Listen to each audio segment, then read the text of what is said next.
तीसरा दिन। दूसरे दिन शाम की बैठक समाप्त होने के बाद जैसा कि तय हुआ था, रात में एक बार फिर कुछ चुनिंदा लोगों की बैठक हुई। उसमें गर्मागर्म बहस हुई और आखिर इस बात पर सहमति हुई कि फिलहाल सत्याग्रह टाल दिया जाए। फिलहाल गांव में से जुलूस निकला जाए और तालाब के चारों तरफ जुलूस को घुमाया जाए। रात में ही इस बात की सूचना कलेक्टर साहब के पास पहुंच गई। फिर यह सवाल उभरा कि आखिर सत्याग्रह को फिलहाल टालने का प्रस्ताव सभा के सामने किसके द्वारा रखा जाए। डॉक्टर अंबेडकर ने अगर प्रस्ताव रखा है तो ही उसको सबका समर्थन मिलता। सभा केवल उनकी बात मानती, किसी और की नहीं, यह सब जानते थे। उसी के अनुसार तय हुआ कि डॉक्टर अंबेडकर ही इस प्रस्ताव को प्रस्तुत करें और डॉक्टर अंबेडकर ने यह जिम्मेदारी अपने सिर पर ली। तीसरे दिन सुबह जब परिषद की शुरुआत हुई तब डॉक्टर अंबेडकर ने आगे दिया हुआ प्रस्ताव सभा के पटल पर रखा। प्रस्ताव जो स्पृश्य हिंदू लोग चवदार तालाब का पानी अस्पृश्य लोगों को भरने नहीं देते हैं, उनके खिलाफ सत्याग्रह करने के लिए सभा बुलाई गई। तब स्पृश्य हिंदुओं ने दीवानी कोर्ट में फरियाद दाखिल कर अस्पृश्यों के तालाब प्रवेश के खिलाफ अस्थायी स्थगनादेश हासिल किया और इस तरह सभा को सरकार के खिलाफ सत्याग्रह करने का आदेश हासिल किया और इस सभा को सरकार के खिलाफ सत्याग्रह करने की मुश्किल समस्या का पेच खड़ा कर डाला। इस बात को ध्यान में रखते हुए तथा कलेक्टर साहब ने अपने भाषण में जो आश्वासन दिया था कि इस मामले में सरकार का कोई दुराग्रह नहीं है और समान अधिकार पाने के लिए चली अस्पृश्यों के अधिकारों की लड़ाई में उनके प्रति सरकार को पूरी सहानुभूति है, इसके बारे में ख्याल कर यह परिषद दीवानी न्यायालय की फरियाद का निर्णय आने तक सत्याग्रह को स्थगित करने का निर्णय लिया जा रहा है। सभा के सामने प्रस्ताव रखते हुए डॉक्टर अंबेडकर ने कहा, कल ही मैंने प्रस्ताव रखा कि सत्याग्रह कीजिए और आज मैं खुद सत्याग्रह को कुछ दिनों के लिए स्थगित किए जाने का प्रस्ताव रख रहा हूं। इसलिए आपको लगेगा कि मैं चंचल मानसिकता वाला इंसान हूं। असल में ऐसी कोई बात नहीं है। दोनों बातों पर पूरी तरह गौर करने के बाद ही मैं कह रहा हूं। कल मैं देखना चाह रहा था कि आप लोगों में कितना निश्चय है। मुझे इसका अंदाजा हो गया। आपका निश्चय पक्का है, इस बारे में अब मुझे कोई शक नहीं। इस बात से मैं पूरी तरह संतुष्ट हूं। दृढ़ संकल्प की कमी ही अब तक आपकी सबसे बड़ी कमी थी। आपने उस कमी पर विजय प्राप्त कर ली है। अब सत्याग्रह नहीं करने के बारे में मैं जो आपसे कह रहा हूं, वह भी मैं पूरी तरह से सोचने समझने के बाद ही कह रहा हूं। बदन में शक्ति का संचार हुआ तो जरूरी नहीं कि तुरंत उसका प्रयोग किया जाए।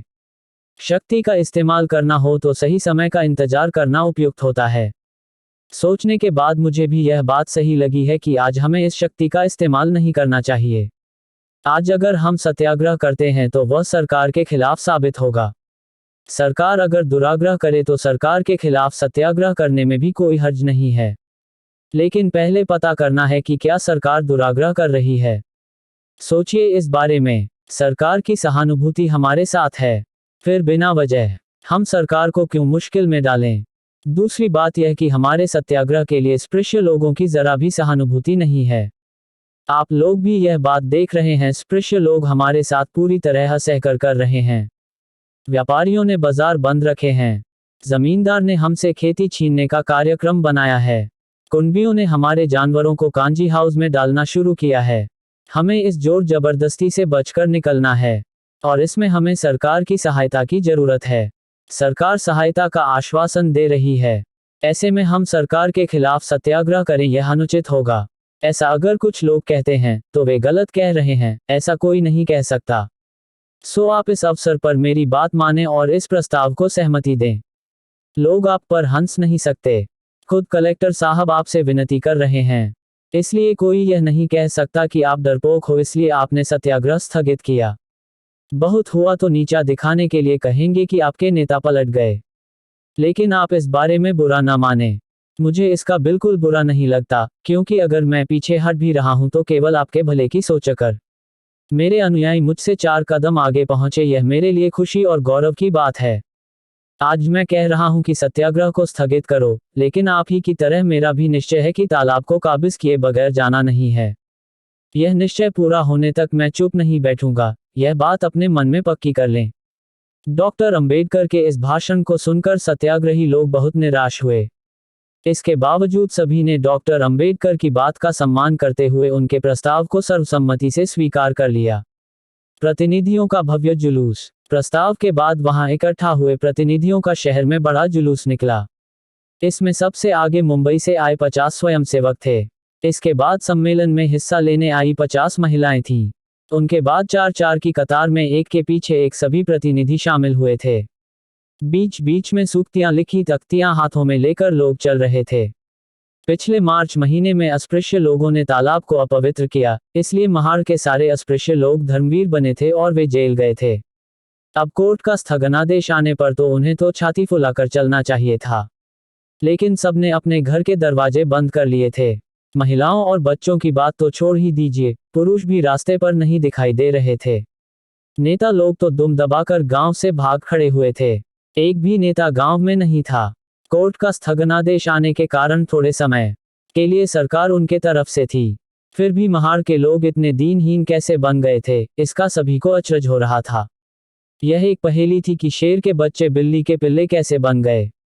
विशाल जुलूस महाड़ के बाजार से होकर निकलते देखने के बाद पहले से डरे हुए महाड़ के लोग और बौखला गए। महाड़ शहर के लिए इस तरह का जुलूस देखने का यह पहला मौका था।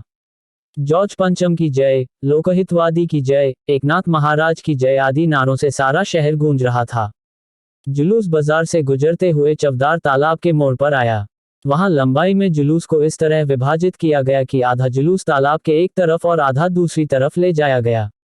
दूसरे छोर पर फिर ये दोनों सिरे मिल गए और जुलूस एक हो गया और आगे वह सभा मंडप के पास पहुंचा।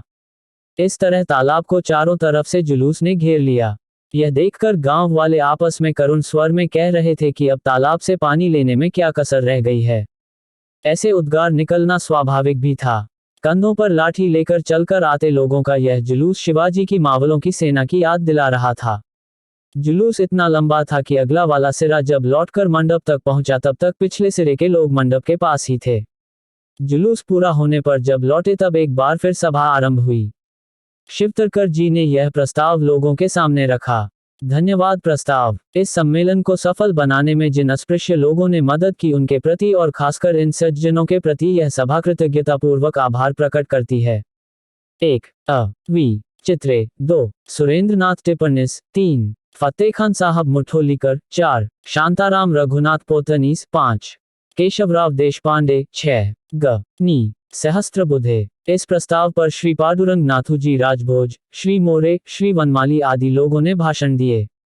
इस प्रकार धन्यवाद का यह प्रस्ताव तालियों की गड़गड़ाहट के बीच पारित हुआ। उस पर श्री अनंतराव चित्रे और सहस्त्रबुद्धे ने जवाबी भाषण दिए।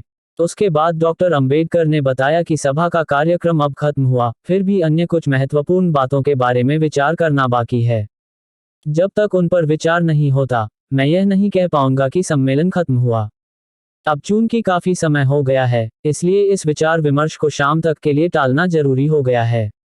इसलिए आप सबसे मेरी यह विनती है कि आप घर न जाकर शाम की बैठक में उपस्थित हों।